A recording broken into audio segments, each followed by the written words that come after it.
the world is summing up the results of the bloodiest slaughter in human history. In Nuremberg, justice is being served. Nazi bigwigs, the architects of the Holocaust, the doctors who carried out inhuman experiments in concentration camps, are led to the gallows. The world looks at the nooses and says, "Never again." Evil is punished. But on the other side of the globe, in occupied Tokyo, something very different is happening. There are monsters there too. People who make some Nazi doctors look like amateurs by comparison. People who froze living infants, cut open pregnant women without anesthesia, and dropped plague bombs on cities. Their leader is Lieutenant General Shiro Ishii. He is responsible for the agonizing deaths of thousands of people. He should be hanging in the front row of war criminals. But instead of the gallows, he lives peacefully in his home in Tokyo. He receives a pension. His subordinates become deans of medical universities, heads of pharmaceutical companies, and respected members of society. Why? Because they possessed a currency that turned out to be more valuable than human life and justice. They had data. Unique, bloody, scientifically precise data on exactly how a human being dies from anthrax, plague, and gas gangrene. Data the United States of America desperately wanted in the face of a new war with the USSR. This is the story of how the victors made a deal with the devil. The story of the secret Unit 731 and how America sold its conscience for test tubes of biological weapons. Every nightmare has an author. This nightmare had a name: Shiro Ishii. He did not look like a maniac.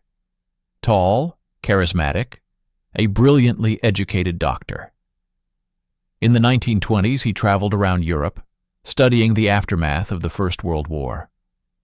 While the rest of the world shuddered at the memory of gas attacks and signed the Geneva Protocol banning chemical and bacteriological weapons, Ishii drew a paradoxical conclusion.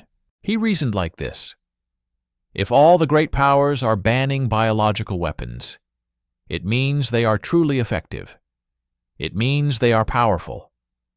And if they are powerful, Japan must have them. Ishii was obsessed with the idea that Japan, a small country with no resources, could defeat giants like the USSR or the USA only through science, through microbes, cheap and deadly.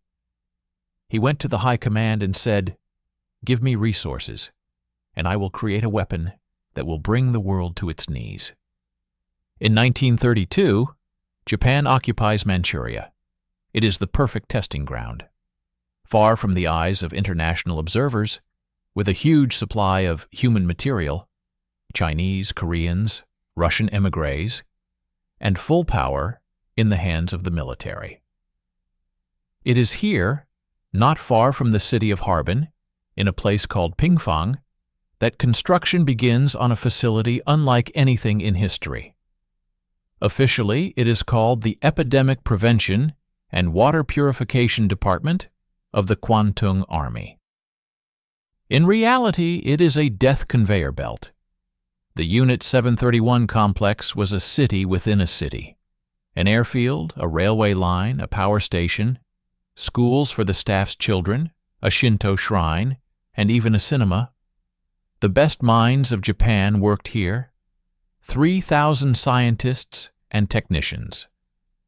By day, they conducted experiments, and in the evening they went home to their families, who lived right there, behind the fence. But at the heart of the complex stood a concrete block known as Row, the prison. That was where the test subjects were kept. Chinese partisans, random passers-by grabbed from the streets, Russian women, entire families. The staff of the unit were strictly forbidden ever to call them people. In documents, in conversations, even in their thoughts, they were referred to as maruta. In Japanese, that means logs. because officially the unit was engaged in timber processing. How many logs burned today? Was a routine question in the unit's canteen. What they did to these logs defies description. But it must be described if we are to understand the price of the American deal. Experiment 1. Vivisection. Shiro Ishii believed that autopsies after death distorted the data. Organs start to decay. That is why dissections were carried out on living people. Without anesthesia, the doctors feared that painkillers would affect the results. People were cut open so the researchers could watch plague devour the lungs in real time, to see how the color of the liver changed. A person screamed as long as they could, while the scientists calmly took notes in their notebooks. Experiment 2. Cold. Winters in Manchuria are brutal. Prisoners were taken out into the freezing air, forced to plunge their hands into ice-cold water, and held out in the wind until their limbs turned into icicles that rang when struck with a stick. Then they were brought into the laboratory, and different thawing methods were tested. They were doused with boiling water, held near open flames, flesh and skin peeled off their bones. The Japanese needed to know how to treat frostbite in their own soldiers. Experiment 3. Weapons. People were tied to stakes on a testing ground. Aircraft dropped ceramic bombs packed with plague-infected fleas, or sprayed gangrene. Doctors in protective suits stood by with stopwatches, measuring how long it took a human being to die in agony. Over the years of the unit's existence, according to various estimates, between 3,000 and 10,000 people passed through its walls. Not one survived, not a single one. Those who did not die from the experiments were killed with injections of poison, and their bodies were burned in a crematorium that spewed smoke around the clock. Summer 1945. Japan is losing the war. On 9th of August, the Soviet Union launches an offensive in Manchuria. For Shiro Ishii, this is the end. He understands that if the Russians or Americans capture these laboratories and see what was done there, he will not simply face a trial. He will be torn to pieces. An order comes from Tokyo. Proceed according to Plan Yashike. That means total liquidation. In the final week of the unit's existence, chaos reigns. The remaining Maruta, about 400 people, are killed with gas. Those who do not die immediately are finished off with gunshots. The corpses are burned, and the bones are ground in special crushers and dumped into the Sungari River. The main buildings are blown up by sappers. But the worst part is this. They released the test animals. Thousands of rats and millions of fleas infected with bubonic plague scattered across the surrounding Chinese villages. Outbreaks of plague continued killing local residents for many years after the war. Shiro Ishii and his senior scientists boarded a special train. They did not take gold or works of art with them. They took crates of documents, thousands of pages of autopsy protocols, slides with tissue samples, charts showing the spread of epidemics. This was their ticket to survival.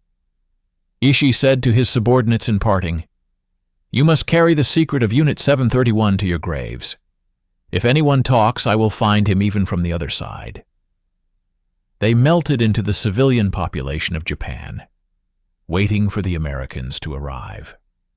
September 1945. Occupation. American intelligence begins hunting war criminals. Lieutenant Colonel Murray Sanders, a talented microbiologist, arrives in Tokyo. His task is to find out how far the Japanese have advanced in creating biological weapons. The Americans know that research has been conducted, but assume it is primitive. Sanders starts interrogating Japanese military doctors, At first they remain silent, but then one by one they begin to talk. They hint, "We have data you do not have. We have results from experiments on humans." For the American military, this sounds like a bolt from the blue. In the United States, experiments on humans are impossible for ethical reasons, at least on such a scale. The Americans study diseases on monkeys and guinea pigs. But as the Japanese cynically point out, the difference between a monkey and a human is too great to draw precise conclusions. The Japanese make an offer. They will hand over everything: microslides, bomb blueprints, detailed descriptions of how anthrax kills a healthy man in 3 days. In return, they ask for one thing: a guarantee of safety. No Nuremberg, no prosecutions. The information reaches the very top. To General Douglas MacArthur, the de facto ruler of Japan. MacArthur is a pragmatist. He looks at the map and sees a looming threat: the Soviet Union. The Cold War has already begun. If these data fall into Soviet hands, it will be a catastrophe. If the Americans hang Ishii, the data may be lost forever. A secret cable is sent to Washington. The data obtained by the Japanese likely cost many millions of dollars and many years of work. This information cannot be obtained in our own laboratories because of our scrupulous attitude toward experiments on humans. The value of the data far outweighs the value of prosecuting a handful of Japanese scientists. The decision is made. The deal is sealed with a handshake. The Tokyo trial begins, the analog of Nuremberg. The Soviet prosecutor demands that Shiro Ishii be interrogated. The USSR has captured some of the unit's staff in Manchuria and knows the truth. The Russians shout, "Japan waged bacteriological warfare. Where is Ishii?"